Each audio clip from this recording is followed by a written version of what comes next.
एक बार एक मेंढकों का राजा था जिसका नाम गंगादत्ता था। वो अपने कुछ रिश्तेदारों से ज्यादा बात नहीं करता था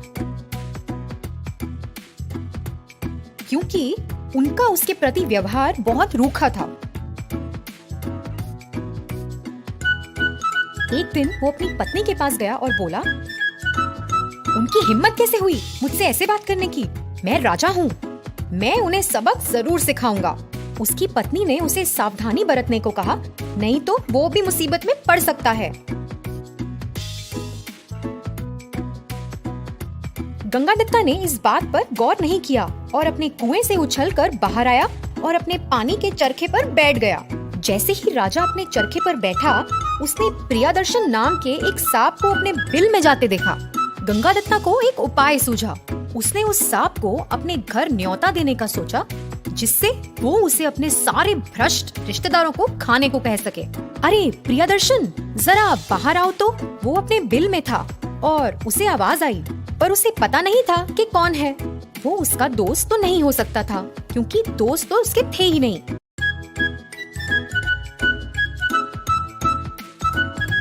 मैं गंगादत्ता हूँ, मेंढकों का राजा।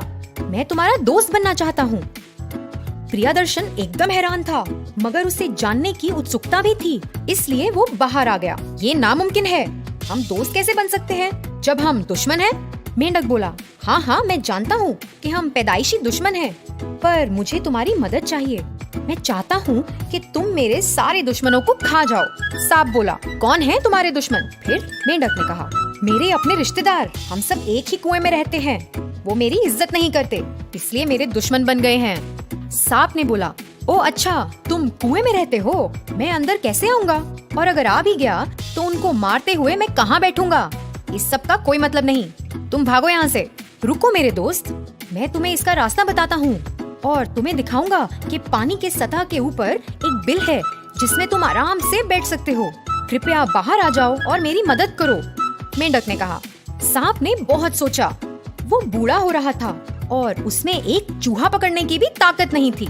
उसे मेंढक का प्रस्ताव अच्छा और आसान लगा और उसने निर्णय ले लिया। देखो गंगादत्ता, मैंने तुम्हारे साथ आने का निर्णय ले लिया है। मेंढक बोला, तुम चलो और मैं तुम्हारे पीछे आता हूँ। तुम्हारा बहुत बहुत शुक्रिया मेरे दोस्त। एक आखिरी बात, तुम मेरे परिवार में सबको छोड़ दोगे और सिर्फ उनको खाओगे जिन्हें मैं कहूँगा। मेंढक ने कहा, अब तुम मेरे दोस्त हो, मैं तुम्हारे परिवार वालों को छूऊंगा भी नहीं। चलो अब समय बर्बाद करे बिना चलते हैं। सांप ने बोला। जब वो उस दिन कुएं के किनारे पहुँचे, गंगादत्ता उस बिल तक आगे आगे चला। फिर उसने प्रियदर्शन को बिल में जाने को कहा और वहीं रहने को कहा जब तक उसके रिश्तेदार नहीं आते। कुछ देर बाद गंगादत्ता के रिश्तेदार उस कुएं के पास उछल कूद कर रहे थे। तभी गंगादत्ता बोला, वो रहे, वो है जो मुझे बहुत तंग करते हैं।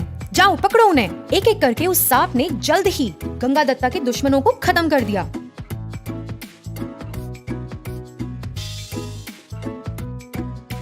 गंगादत्ता बहुत खुश हुआ। फिर उस सांप ने चालाकी से सोचा, जब गंगादत्ता यहाँ नहीं होगा, मैं यहाँ के एक दो और मेंढक खा लूंगा। मैंने तुम्हारे सारे दुश्मनों को खा लिया है। सांप बोला, अरे वाह, अब तुम अपने बिल में वापस चले जाओ, वैसे ही जैसे तुम आए थे मेरे दोस्त। मेंढक ने कहा, क्या वापस चला जाऊं? क्या मजाक कर रहे हो? कोई दूसरा सांप मेरे उस बिल में आ गया होगा अब तक। ना मेरे दोस्त, अब तो मैं यहीं रहूंगा। और क्योंकि तुमने मुझे मेरे बिल से निकाला है, अब मुझे खाना खिलाना तुम्हारा काम है। तुम्हें मुझे अब अपने दोस्तों या परिवार में से एक एक करके मेंढक देने पड़ेंगे, नहीं तो मैं सबको खा जाऊंगा।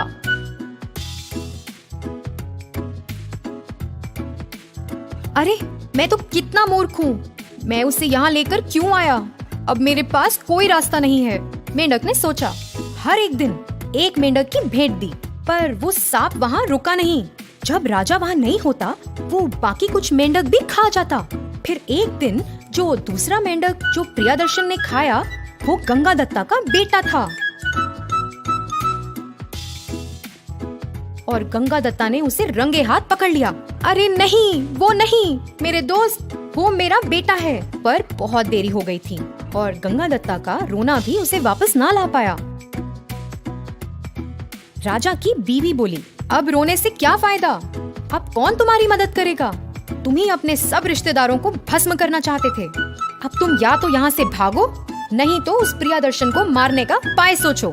कुछ दिन ऐसे ही बीत गए, पर गंगादत्ता के पास कोई उपाय नहीं था और उस कुएं के सारे मेंढक खाए गए थे, सब सिवाय उसके। मेरे प्यारे गंगादत्ता, मुझे भूख लगी है, मेरे लिए कुछ खाना तो लाओ, ये तुम्हारा काम है, सांप ने कहा।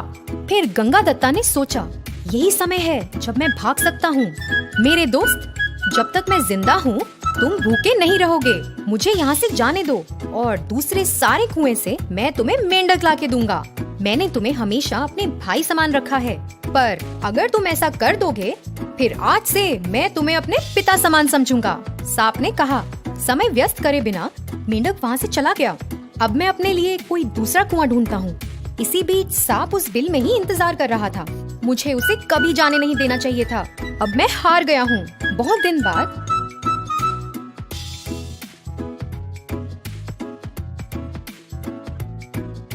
बूढ़ा सांप उस कुएं में रहने वाली एक छिपकली के पास गया।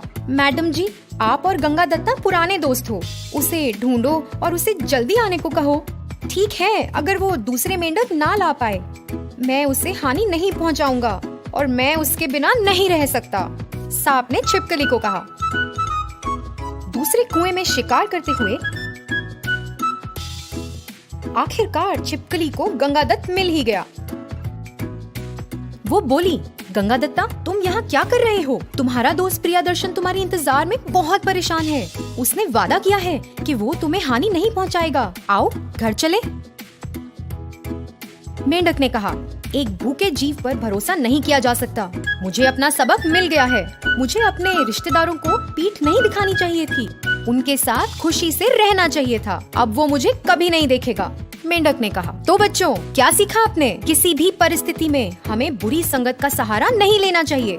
बुरी संगत हमारे लिए हानिकारक है। हमें उम्मीद है ये कहानी आपको बहुत पसंद आई होगी। अगली बार फिर मिलेंगे। हमारे चैनल को सब्सक्राइब करना मत भूलिए। धन्यवाद बच्चों।